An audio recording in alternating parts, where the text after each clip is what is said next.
l'instant avec une bonne idée dedans. Donc la rentrée de chez Gellmeister, je les ai pas tous lus encore, mais celui que j'ai lu, 11%, de Marine Utok, est vraiment très très bien. Alors c'est un roman inclassable, euh, qui part du principe qu'on est dans un avenir où en fait les femmes dirigent le monde, et elles n'ont gardé que 11% d'hommes. Voilà, d'où le titre, 11%.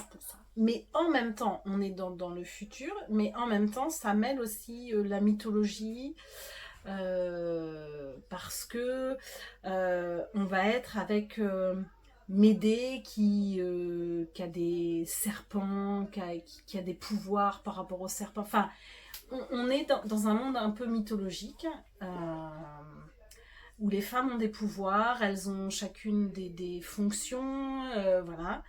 Et en fait, les hommes ont été pas éradiqués, parce qu'il en reste 11%, mais en fait, la testostérone était le principal problème de l'humanité. Voilà, parce que ça provoque de la violence, des crimes, voilà. Donc, il n'y a pas de féminin assassin, il n'y a pas de féminin à violeur.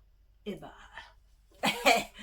on va en garder 11% pour perpétuer l'humanité, mais voilà. Et en fait, quand il y a des naissances de petits garçons, c'est plutôt, on en garde quelques-uns, mais sinon on ne poursuit pas la grossesse. Voilà. Et donc on va suivre Médée, qui tombe follement amoureuse d'une femme. Elles ne sont pas dans la même strate, enfin dans le même clan. Et donc c'est compliqué, mais voilà. Et en fait, Médée a récupéré en cachette un petit garçon. Et en fait, elle le cache parce que elle s'y est attachée. Mais en même temps, ça lui fait très très peur parce que les femmes ne vivent plus avec les hommes. Donc elle se dit, mais si ce petit garçon grandit et que il a trop de testostérone, comment vais-je faire? Donc c'est voilà. Et puis c'est condamnable si on garde, enfin on n'a pas le droit de garder de garçons ni d'hommes chez soi. Donc voilà, c'est embêtant. C'est un roman époustouflant, inimaginable. C'est pas un roman féministe. Enfin, il n'y a pas de gros sabots, quoi. Il n'y a pas de truc. Voilà, c'est vraiment.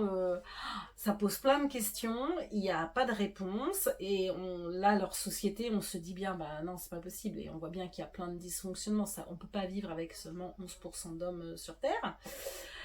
Enfin, d'hommes de mâles sur Terre. Et donc, voilà, c'est hyper impressionnant comme roman. J'avais jamais lu un roman comme ça.